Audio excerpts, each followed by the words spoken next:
Cotton market lease ಮುಂದುವರಿಸುವ ಸಂಬಂಧಪಟ್ಟಂತೆ ಕಾಂಗ್ರೆಸ್ ಹಾಗೂ ಬಿಜೆಪಿ ಪಕ್ಷದ ಸದಸ್ಯರ ನಡುವೆ ಮಾತಿನ ಚಕಮಕಿ ನಡೆದಿರುವಂತಹ ಘಟನೆ ಬಾಗಲಕೋಟೆಯ ನಗರಸಭೆ ಸಾಮಾನ್ಯ ಸಭೆಯಲ್ಲಿ ನಡೆಯಿತು.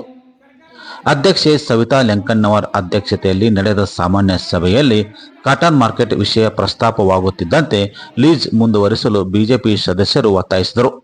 ಆದರೆ ಕಾಂಗ್ರೆಸ್ ಸದಸ್ಯರು ಇದಕ್ಕೆ ತೀವ್ರ ಆಕ್ಷೇಪ ವ್ಯಕ್ತಪಡಿಸಿ ಯಾವುದೇ ಕಾರಣಕ್ಕೂ ಲೀಸ್ ಮುಂದುವರಿಸಬಾರದು ಎಂದು ಒತ್ತಾಯಿಸಿದರು. ಕಾನೂನು ಪ್ರಕಾರ ನಗರಸಭೆ ಮಾರ್ಕೆಟ್ ಪಡೆದುಕೊಳ್ಳಬೇಕು. ರೋಸ್ಟರ್ ಅನ್ವಯ ಪರಿಶಿಷ್ಟ ಜಾತಿ, ಪರಿಶಿಷ್ಟ ಪಂಗಡ ಹಾಗೂ ಎಲ್ಲ ಜಾತಿಯ ವರ್ಗದವರಿಗೆ ಸಿಗುವಂತಾಗಬೇಕು ಎಂದು ಒತ್ತಾಯಿಸಿದರು. ಇದರಿಂದ ಬಿಜೆಪಿ ಕಾಂಗ್ರೆಸ್ ಸದಸ್ಯರ ನಡುವೆ ಮಾತಿನ ಚಕಮಕಿ ನಡೆಯಿತು. ಶಾಸಕ ಎಚ್.ವೈ. ಮೇಟಿ ಅವರು ನಗರಸಭೆ ಅಧ್ಯಕ್ಷ, ಉಪಾಧ್ಯಕ್ಷ ಹಾಗೂ ವಿಧಾನ ಪರಿಷತ್ತಿನ ಸದಸ್ಯರಾಗಿರುವಂತಹ ಪಿ.ಎಸ್. ಪೂಜಾರ್ ಅವರೊಂದಿಗೆ ಚರ್ಚೆ ನಡೆಸಿ ಇದರ ಬಗ್ಗೆ ಈಗ ಚರ್ಚೆ ಬೇಡ, ನಂತರ ಮಾಡೋಣ ಎಂದು ಈ ವಿಷಯಕ್ಕೆ ತೆರೆ ಎಳೆದರು. ಇದೇ ಸಂದರ್ಭದಲ್ಲಿ ಸರ್ಕಾರಿ ಮೆಡಿಕಲ್ ಕಾಲೇಜಿಗೆ ಅನುದಾನ ಬಿಡುಗಡೆಗೆ ಸಚಿವ ಸಂಪುಟ ಅನುಮೋದನೆ ದೊರೆತಿದ್ದಕ್ಕೆ ಶಾಸಕ ಎಚ್.ವೈ. ಮೇಟಿ ಅವರಿಗೆ ಕಾಂಗ್ರೆಸ್ ಪಕ್ಷದ ಸದಸ್ಯರು ಸನ್ಮಾನಿಸಿ ಅಭಿನಂದಿಸಿದರು. ಆಗ ಬಿಜೆಪಿ ಸದಸ್ಯರು ಎದ್ದು ನಿಂತು ನಮ್ಮ ಸರ್ಕಾರ ಇದ್ದಾಗಲೂ ಪ್ರಯತ್ನ ನಡೆದಿತ್ತು. ವಿಧಾನ ಪರಿಷತ್ತಿನ ಸದಸ್ಯರಾಗಿರುವಂತಹ ಪಿ.ಎಸ್. ಪೂಜಾರ್ ಕೂಡ ಇದರ ಪರವಾಗಿ ಧ್ವನಿ ಎತ್ತಿದರು. ಶಾಸಕ ಪಿ.ಎಸ್. ಪೂಜಾರ್ ಅವರು ಮಾತನಾಡಿ, ಎಲ್ಲ ಸರ್ಕಾರ ಅವಧಿಯಲ್ಲಿಯೂ ಮೆಡಿಕಲ್ ಕಾಲೇಜ್ ಮನ್ನಣೆಗೆ ನೀಡಲಾಗಿದೆ. ಹಿಂದೆ ನಮ್ಮ ಪಕ್ಷದ ಶಾಸಕರು ಇದರ ಬಗ್ಗೆ ಧ್ವನಿ ಎತ್ತಿದ್ದಾರೆ ಎಂದು ತಿಳಿಸಿದರು.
ದಯಮಾಡಿ ಅಲ್ಲಿ ಬಹಳಷ್ಟು ಜನ ಕೃತಿಕರು ಕೆಲಸ ಮಾಡ್ತಾರೆ. ಅವ್ರು ಉದ್ಯೋಗ ಬಂದಾಗ ದಯಮಾಡಿ ಅವರು ಅನುಕೂಲ ಪರಿಸ್ಥಿತಿ ಅಲ್ಲಿಗೆ ಹೋಗ್ತಾರೆ. ಅದನ್ನು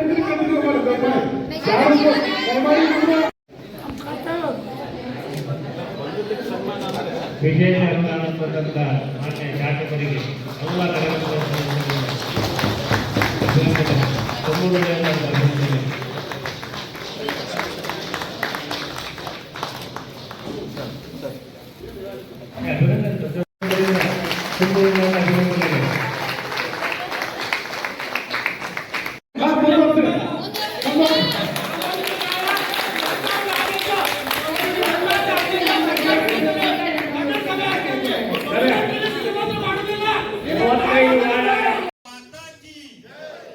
ಬಾಗಲಕೋಟೆಯ ನಗರದ ಬಸವೇಶ್ವರ ವಿದ್ಯಾವರ್ತಕ ಸಂಘದ ನೂತನ ಸಭಾಭವನದಲ್ಲಿ ಭಾರತೀಯ ಜನತಾ ಪಾರ್ಟಿ ಬಾಗಲಕೋಟೆ ಮತಕ್ಷೇತ್ರದಿಂದ ಪ್ರಧಾನಮಂತ್ರಿ ನರೇಂದ್ರ ಮೋದಿ ಅವರ 75ನೇ ವರ್ಷದ ಹುಟ್ಟುಹಬ್ಬದ ಪ್ರಯುಕ್ತ ಭಾರತ ದರ್ಶನ್ ಹಾಗೂ ಆರೋಗ್ಯ ಅರಿವು ಕಾರ್ಯಕ್ರಮ ಜರುಗಿತು.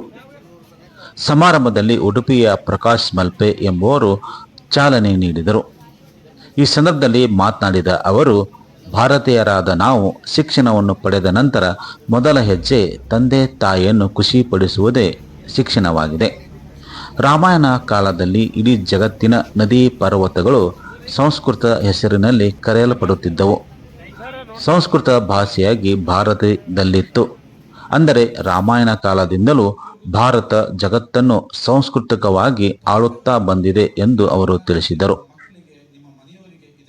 ಸಮಾರಂಭದಲ್ಲಿ ಮುಖ್ಯ ಅತಿಥಿಯಾಗಿ ರಾಜ್ಯಸಭಾ ಸದಸ್ಯರಾಗಿರುವಂತಹ ನಾರಾಯಣ ಸಾಬ್ ಬಾಂಡೆಗೆ ಭಾಗವಹಿಸಿದ್ದರು. ಮಾಜಿ ಶಾಸಕರಾದಂತಹ ಡಾಕ್ಟರ್ ವೀರಣ್ಣ ಚರಂತಿಮಠ್ ಅವರು ಅಧ್ಯಕ್ಷತೆ ವಹಿಸಿದ್ದರು. ಬಿಜೆಪಿ ಗ್ರಾಮೀಣ ಮಂಡಲದ ಅಧ್ಯಕ್ಷರಾಗಿರುವಂತಹ ಸುರೇಶ್ ಕೊಣ್ಣೂರ್, ನಗರ ಮಂಡಲದ ಅಧ್ಯಕ್ಷರಾಗಿರುವಂತಹ ಬಸವರಾಜ್ ಹುನಗುಂದ್ ಸೇರಿದಂತೆ ಇತರ ಮುಖಂಡರು ಉಪಸ್ಥಿತರಿದ್ದರು. ಇದೇ ಸಂದರ್ಭದಲ್ಲಿ ಬಿಜೆಪಿ ವೈದ್ಯಕೀಯ ಪ್ರಕೋಷ್ಠ ಹಾಗೂ ಬಿವಿವಿ ಸಂಘದ ಹೋಮಿಯೋಪಥಿಕ್ ವೈದ್ಯಕೀಯ ಮಹಾವಿದ್ಯಾಲಯದ ಆಸ್ಪತ್ರೆ ಅವರಿಂದ ಕಾರ್ಯಕರ್ತರಿಗೆ ಹಾಗೂ ಮುಖಂಡರಿಗೆ ಮಧುಮೇಹ ಹಾಗೂ ರಕ್ತದ ಒತ್ತಡ ತಪಾಸಣೆ ನಡೆಸಲಾಯಿತು. ಒಬ್ಬ ಆರೋಗ್ಯವಂತ ವ್ಯಕ್ತಿ ಮಾತ್ರ ಏನಾದ್ರೂ ಒಂದು ಒಳ್ಳೆಯದನ್ನ ಯೋಚನೆ ಮಾಡಕ್ ಸಾಧ್ಯ. ಇವತ್ತು ಥಾಮಸ್ ಆಲ್ವಾ ಎಡಿಸನ್ ಈ ಒಂದು ಬಲ್ಬ್ ಕಂಡಿಡಿದ್ದಾರೆ. ಆ ಬಲ್ಬ್ ಕೆಳಗೆ ಕೂತ್ಕೊಂಡು ನಾವೆಲ್ಲ ಇವತ್ತು ಬೆಳಕನ್ನ ಎಂಜಾಯ್ ಮಾಡ್ತಾ ಇದ್ದೀವಿ. ಅಂದ್ಕೊಳ್ರಿ, ಅವತ್ತು ಎಡಿಸನ್ಗೆ ಎಸಿಡಿಟಿ ಇತ್ತು, ಎಡಿಸನ್ಗೆ ಮಲಬದ್ಧತೆ ಇತ್ತು, ಎಡಿಸನ್ಗೆ ಶುಗರ್ ಇತ್ತು, ಎಡಿಸನ್ಗೆ ಕ್ಯಾನ್ಸರ್ ಇತ್ತು, ಖಂಡಿತ ಈ ಬಲ್ಬ್ ಕಂಡಿಡಿತಿರ್ಲಿಲ್ಲ, ಔಷಧಿ ಕಂಡಿಡಿಯಕ್ಕೆ ಹೋಗ್ತಾ ಇದ್ದ.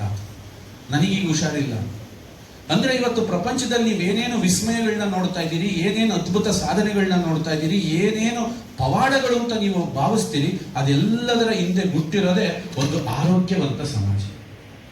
ಇಂಥ ಆರೋಗ್ಯವಂತ ಸಮಾಜವನ್ನ ಎಷ್ಟರ ಮಟ್ಟಿಗೆ ಹೊಡೆದಾಕಿದ್ರು, ಎಷ್ಟರ ಮಟ್ಟಿಗೆ ಅದನ್ನ ಕಲ್ಸಾಕಿದ್ದಾರೆ, ಎಷ್ಟರ ಮಟ್ಟಿಗೆ ನಮ್ಮನ್ನ ಅದರಿಂದ ದೂರ ಎಷ್ಟು ನಾಜೂಕಾಗಿ ಕರ್ಕೊಂಡು ಹೋಗ್ತಾ ಇದ್ದಾರೆ ಅಂತಂದ್ರೆ ಅದ್ರ ಬಗ್ಗೆ ತಾವೆಲ್ಲರೂ ಸ್ವಲ್ಪ ಇವತ್ತು ಎಚ್ಚರಿಕೆಯಿಂದ ಇರಬೇಕು.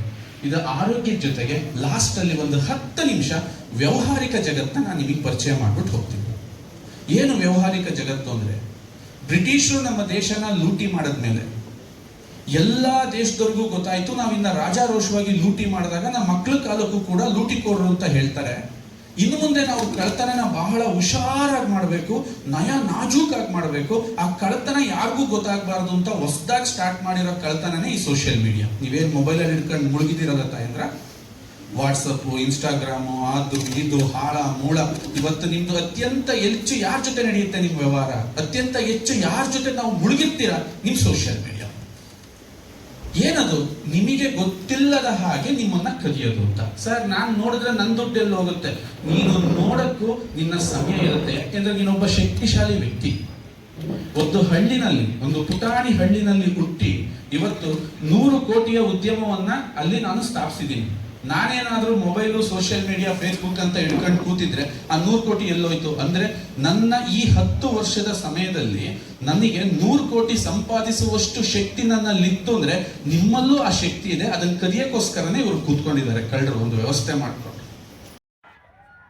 ಕರ್ನಾಟಕ ರಾಜ್ಯದಲ್ಲಿ ಪರಿಶಿಷ್ಟ ಪಂಗಡದ ನಾಯಕ್ ತಳವಾರ್ ಹೆಸರಿನಲ್ಲಿ ಪ್ರವರ್ಗ 1ರಲ್ಲಿರುವಂತಹ ಬೇರೆ ಸಮುದಾಯದವರನ್ನು ಅಕ್ರಮವಾಗಿ ಪರಿಶಿಷ್ಟ ಪಂಗಡದ ಜಾತಿ ಪ್ರಮಾಣ ಪತ್ರ ಮತ್ತು ಸಿಂಧುತ್ವ ಪ್ರಮಾಣ ಪತ್ರಗಳನ್ನು ತೆಗೆದುಕೊಂಡು ವಂಚಿಸುತ್ತಿರುವುದು ಹಾಗೂ ಅನ್ಯ ಸಮುದಾಯದವರನ್ನು ಎಸ್ಟಿಗೆ ಸೇರ್ಪಡೆಗೊಳಿಸುತ್ತಿರುವುದನ್ನು ವಿರೋಧಿಸಿ ಬಾಗಲಕೋಟೆ ಜಿಲ್ಲೆಯ ಬದಾಮಿ ಪಟ್ಟಣದಲ್ಲಿ ವಿವಿಧ ದಲಿತ ಸಂಘಟನೆಗಳ ವತಿಯಿಂದ ಬೃಹತ್ ಪ್ರತಿಭಟನಾ ಮೆರವಣಿಗೆ ನಡೆಸಲಾಯಿತು.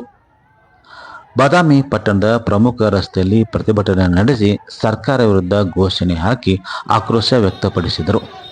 ನಂತರ ತಮ್ಮ ವಿವಿಧ ಬೇಡಿಕೆಗಳಿರುವ ಮನವಿ ಪತ್ರವನ್ನು ಸ್ಥಳೀಯ ತಹಶೀಲ್ದಾರ್ ಮೂಲಕ ಮುಖ್ಯಮಂತ್ರಿ ಸಿದ್ದರಾಮಯ್ಯನವರಿಗೆ ಸಲ್ಲಿಸಲಾಯಿತು. ಸರ್ಕಾರ ಜಾತಿ ಸಂಬಂಧಪಟ್ಟಂತೆ ಸೂಕ್ತ ಕ್ರಮ ತೆಗೆದುಕೊಳ್ಳಬೇಕು, ಇಲ್ಲವಾದಲ್ಲಿ ಉಗ್ರ ಸ್ವರೂಪದ ಹೋರಾಟ ಮಾಡುವುದಾಗಿ ಮುಖಂಡರಾಗಿರುವಂಥ ಪ್ರಕಾಶ್ ನಾಯ್ಕರ್ ಸೇರಿದಂತೆ ಇತರರು ಸರ್ಕಾರಕ್ಕೆ ಆಗ್ರಹಿಸಿದರು.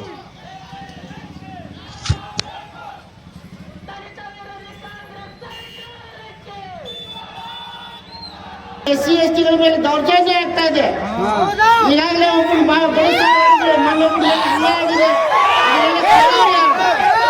ಅದಕ್ಕೆ ಮೇಡಮ್ ಅವರೇ, ದಯವಿಟ್ಟು ಇದು ಅಷ್ಟೇ ಅಲ್ಲ, ಇವತ್ತು ಒಗ್ಗಟ್ಟಾಗಿ ಬಂದಿದ್ದೀವಿ.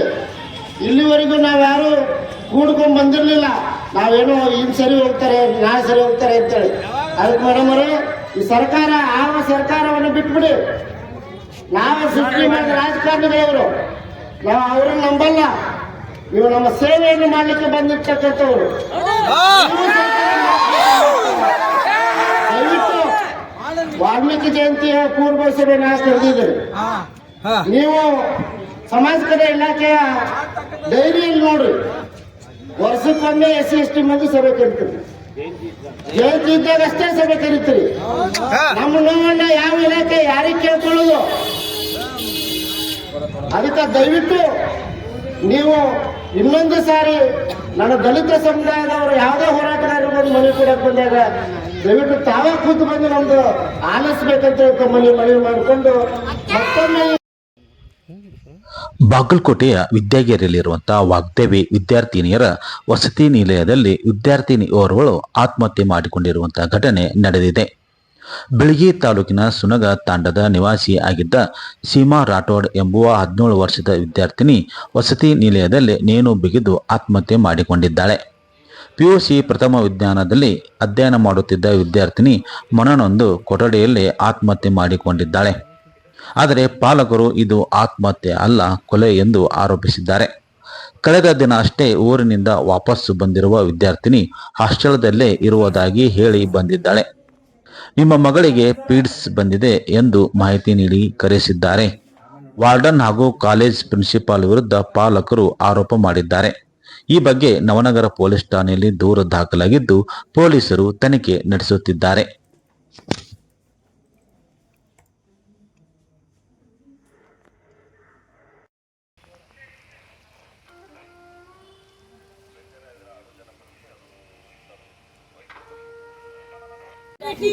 Warden, sub, come with in city hospital here. I talk to you. Immediately come. Principal, where is principal? What there is principal? Immediately come with you. I will talk to you.